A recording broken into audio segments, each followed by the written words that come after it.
Olá, veja os destaques de hoje no Ubra Notícias. Chacina em Porto Alegre. Tiroteio deixa 5 pessoas mortas e outras 5 feridas e tem ligação com a guerra entre facções. Facções criminosas que trabalham com tráfico de drogas. Em Canoas, idosa de 63 anos é resgatada de uma situação semelhante à escravidão. Esse empregador, essa família, foi notificada a efetuar, então, o pagamento dos recolhimentos previdenciários. Água com gosto e cheiro ruim. Os moradores da capital têm relatado esse problema, mas o DEMAI garante que a situação está normalizada. Desde a semana passada, a gente tem reforçado o tratamento com dióxido de cloro. A gente vai falar sobre a fêmea de bugio ruivo que foi encontrada dentro de uma casa e resgatada na zona sul de Porto Alegre. E você vai ver ainda. Dia das Mães do Mini Zoo de Canoas. Os animais ganharam comidas bem temáticas para comemorar a data. Essa é uma importante e valiosa ferramenta de educação ambiental. A partir de agora, no Ubra Notícias.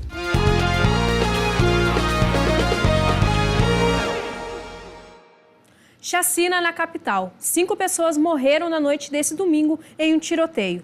O fato aconteceu na Vila São Borja, bairro Sarandi, zona norte de Porto Alegre, e tem ligação com conflitos entre facções.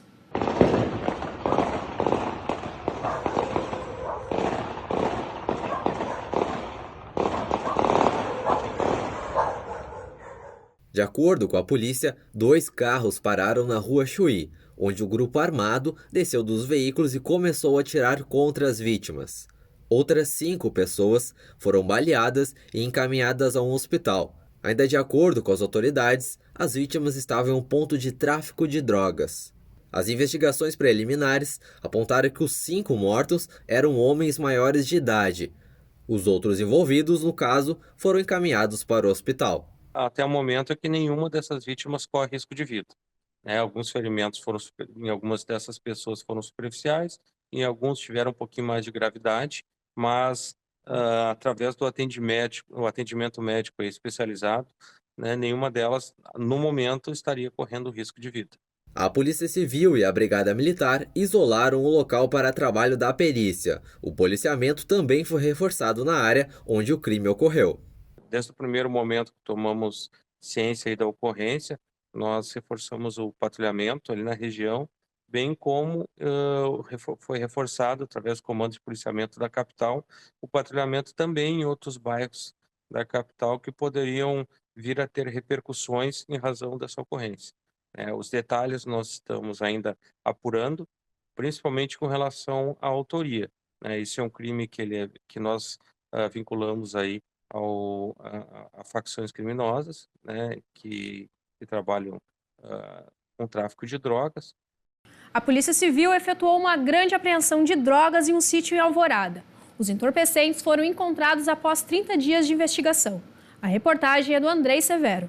A investigação começou após a constatação que uma área rural na região metropolitana em Porto Alegre estava servindo como depósito para armazenamento de grande quantidade de drogas para uma organização criminosa com sede na zona leste da capital gaúcha. Com o monitoramento do local, foi constatado que os suspeitos saíam de caminhão para entregar a droga nos pontos de venda.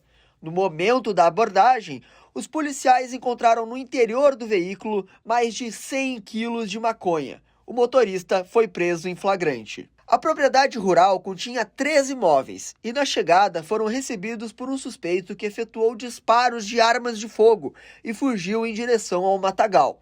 O suspeito ainda não foi localizado, mas na rota de fuga do criminoso, os policiais encontraram vários fardos contendo grande quantidade de maconha. Um segundo indivíduo estava escondido numa das casas e acabou fugindo para o mato e efetuando disparos de arma de fogo. E acabou fugindo, conseguiu fugir, mas nós já estamos num trabalho de investigação para conseguir responsabilizar ele criminalmente também. Já dentro das casas, também foi apreendida uma grande quantidade de maconha, além de prensas hidráulicas. Com o apoio do canil do DENARC, os policiais localizaram mais drogas enterradas no sítio, que ultrapassou mais de meia tonelada. Depois disso, então, nós solicitamos o canil do DENARC, que compareceu no local e auxiliou nas buscas, e acabou encontrando mais droga enterrada em meio a um matagal. e totalizando foram aproximadamente 600 quilos de maconha. O delegado ressalta a importância da ação realizada e a sua representação no combate ao crime organizado. Essa apreensão ela é muito significativa e ela segue uma diretriz do departamento, que é a retirada de grande quantidade de entorpecentes das ruas. E fazendo isso, nós acabamos descapitalizando o crime. Ele perde patrimônio. Droga na mão do criminoso é patrimônio. E com isso o crime organizado se enfraquece como um todo. E nós atacamos não só o tráfico, mas tudo que decorre do crime organizado, como, por exemplo, crimes patrimoniais, comércio de armas de fogo, homicídios. Então, todo crime acaba sendo impactado e a sociedade tem uma resposta positiva como um todo. Uma idosa de 63 anos foi resgatada de uma situação semelhante à escravidão em Canoas. A mulher trabalhava há 47 anos como empregada doméstica e não recebia salários. O resgate da idosa de 63 anos aconteceu na semana passada em Canoas, só que só foi divulgada ontem. A mulher trabalhava há 47 anos na mesma casa como empregada doméstica. Ela não recebia salários, não tinha registro de vínculos e nem período de descanso. Esse empregador, essa família, foi notificada a efetuar, então, o pagamento dos recolhimentos previdenciários, efetuar o pagamento dos salários, né, e de uma indenização. E foi, então, firmado um termo de ajustamento de conduta nesses termos. A idosa não era alfabetizada. O caso dela foi tratado como trabalho escravo contemporâneo doméstico. Além do resgate da mulher, foram fiscalizadas outras residências em Porto Alegre, Eldorado do Sul e Triunfo. A caracterização do trabalho em condições análogas a escravo, ela enseja também a responsabilidade na esfera penal, né? Pelo crime do artigo 149 do Código Penal, que é reduzir alguém à condição análoga de escravo. E aí tem lá as modalidades, né? Jornadas exaustivas, condições degradantes, trabalho forçado e servidão por dívidas, né? No caso dela, então, ficou enquadrado as condições degradantes em razão do não recebimento de salário, né? Apenas o trabalho pela moradia e alimentação, e também as jornadas exaustivas, né? Pela não concessão de descansos. Na operação foram examinadas condições de trabalho de empregadas domésticas, uma cuidadora de idosos e um caseiro.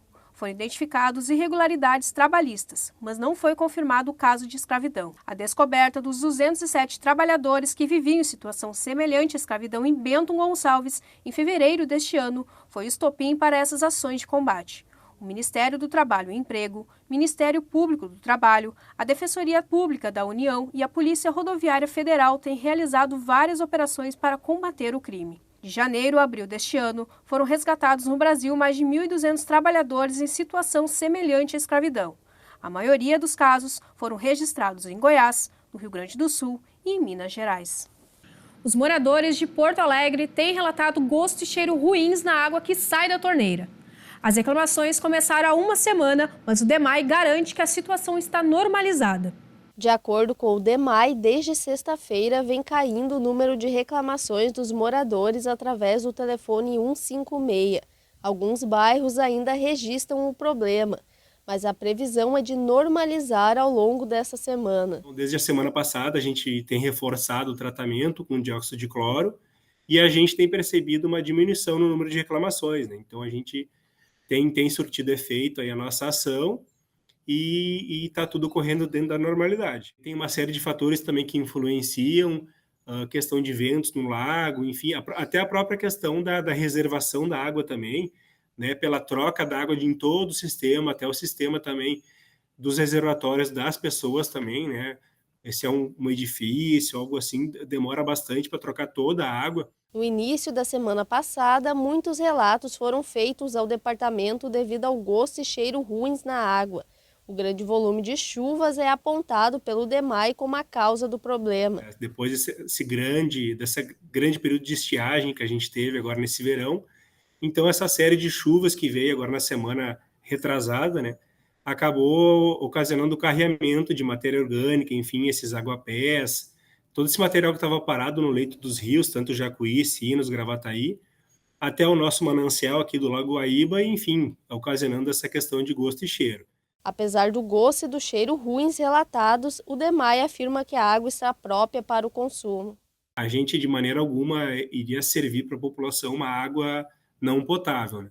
A gente sabe que teve esse incômodo da questão de gosto e cheiro, mas não passou disso. A questão de potabilidade, a gente sempre assegurou desde o início desse processo, da semana passada, né, A gente já tem por padrão aqui no DEMAI fazer mais de 2.000 análises por dia. Canoas agora tem uma nova sede do Programa de Assistência Complementar. O espaço atende pacientes com lesões crônicas e ostomizados. Quando tinha 21 anos, o Jairo foi atropelado enquanto voltava do trabalho. O acidente deixou ele paraplégico. Ainda jovem, precisou adaptar a rotina sobre uma cadeira de rodas, mas algumas marcas que ficaram exigem cuidados até hoje. Eu faço o tratamento de úlcera de pressão, né? E eu tenho colostomia também, que as coisas de uma baleada de períodos em períodos, assim, né? Já tenho 30 e poucos anos de cadeira de roda, então eu acabei descobrindo, mas essa vez está um pouco mais complicado, talvez alguma bactéria, alguma coisa que a gente vai ter que investigar aí, né? O que está levando essa demora um pouco demais. O tratamento do Jairo é feito no Programa de Assistência Complementar de Canoas, que inaugurou uma nova sede neste mês. O espaço atende pacientes ostomizados e com lesões crônicas. Os pacientes ostomizados, eles podem vir das unidades sanitárias, né, que eles fazem a cirurgia no hospital e vão no posto e marcam via o sistema, ou vir direto aqui. Os das lesões crônicas, eles vêm encaminhados das unidades sanitárias, porque a gente só atende lesões crônicas, não atende outra lesão aguda. A Suelen é enfermeira e trata das lesões crônicas. Ela relata que o problema acomete boa parte da população, principalmente as pessoas com mais idade. A demanda é alta dentro do município, né? Principalmente que essas lesões crônicas acompanham o paciente idoso, né? E esse perfil tem aumentado cada vez mais, não a nível de município, mas a nível de Brasil, né? O local atende cerca de 70 pacientes com lesões crônicas por mês, sendo referência nacional para esses tratamentos. Essa capacidade foi ampliada com a abertura do novo espaço, que conta com 2 ambulatórios de feridas e 1 de ostomia, além de centros de lavagem, descontaminação e esterilização e um banheiro adaptado para pacientes ostomizados. E a ideia é ampliar os atendimentos. Está havendo um projeto agora para a gente fazer o atendimento com incontinência urinária para as mulheres que têm incontinência urinária. A gente vai tentar contratar ginecologista ou talvez até um urologista, né, para ampliar, fazer uma rede de apoio melhor para esses pacientes. Porque a gente hoje só distribui material de incontinência e a gente quer fazer o tratamento. Mas o Jairo, que precisa de atendimento toda semana, sente falta de mais espaços como esse para fazer o tratamento. O ideal seria que tivesse mais espaços nesse aqui, nos bairros, né? Isso aqui pode ser a diferença entre a vida e a morte das pessoas. Mais de 1.000 itens entre roupas e calçados foram distribuídos para a população de Canoas. Todos os agasalhos foram doados para a Defesa Civil. As doações foram feitas ao município de Canoas por uma entidade tradicionalista.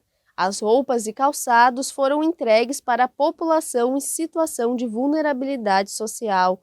A distribuição aconteceu na sede do Grupo de Arte Gaúcha Piazitos do Sul, no bairro Fátima. O pessoal do tradicionalismo vem fazendo a contribuição solidária para que a gente possa atender as famílias mais vulneráveis.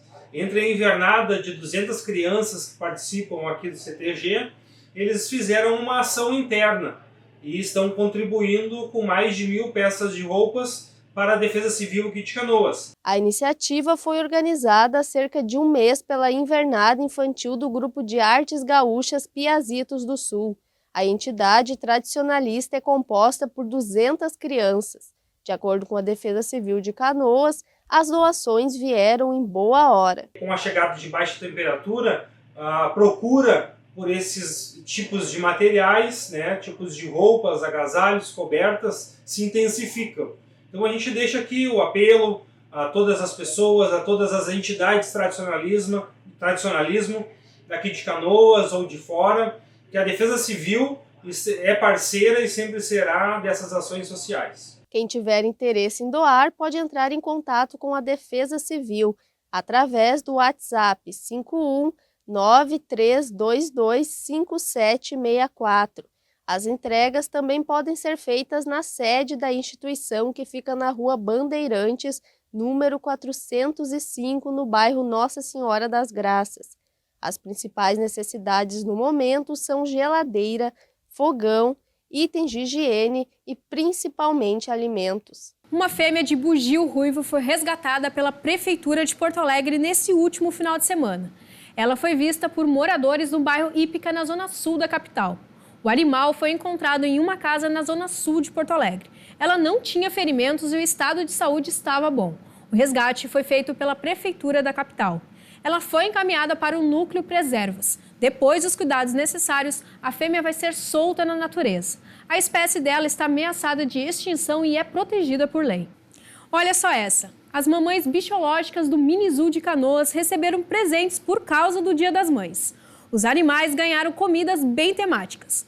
Vamos conferir na reportagem completa. Toda mãe merece ganhar um mimo de Dia das Mães, não é mesmo? E para as mamães biológicas do Minizoo de Canoas, não foi diferente. A Sebastiana, da espécie veado catingueiro, recebeu uma estrutura suspensa com alimentos e flores comestíveis. A Quati Ruth recebeu uma cesta com pacotinhos surpresas e flores. A gata-mãe perdeu a filha há pouco tempo, só que também foi homenageada pela equipe. Ela recebeu uma cesta decorada com tudo o que gosta. Já a Elzica, da espécie bugio ruivo, ganhou um buquê com flores comestíveis. Aquecimentos foram pensados de forma que eles se alimentem deles, mas também que ele estimule a parte cognitiva, que eles abram os alimentos, que eles procurem da forma que eles fariam na natureza. O Minizoo de Canoas tem feito a diferença na vida dos animais. Diversas datas comemorativas já foram celebradas no local. A ação, chamada de enriquecimento ambiental, também é realizada fora das datas comemorativas. A bióloga e educadora ambiental Renata explicou a importância desse tipo de atividade para a rotina dos animais. Mas por que então, por que é importante fazer essas atividades, né? Não só pelo bem-estar do animal, né? Quando a gente proporciona elementos diferentes e introduz de forma diferente também a alimentação para esses animais, a gente acaba melhorando a qualidade de vida deles, né? Tira eles do tédio.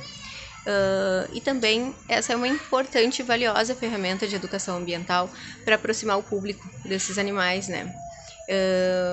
Ao mesmo tempo que a gente está fornecendo estímulos e encorajando eles, desafiando e encorajando comportamentos mais próximos do natural para os animais, a gente também pode aproveitar para sensibilizar e conscientizar a população sobre a importância da preservação e do meio ambiente e da conservação da nossa biodiversidade. A ação foi realizada pelos veterinários e biólogos do Minizoo. As equipes também fazem outras ações de educação ambiental, como visitas guiadas e palestras nas escolas. Logo mais, às 9 da noite, tem o Jornal da Cultura com as informações do Brasil e do mundo. O Ubra Notícias termina aqui. A gente se vê na próxima edição. Até lá!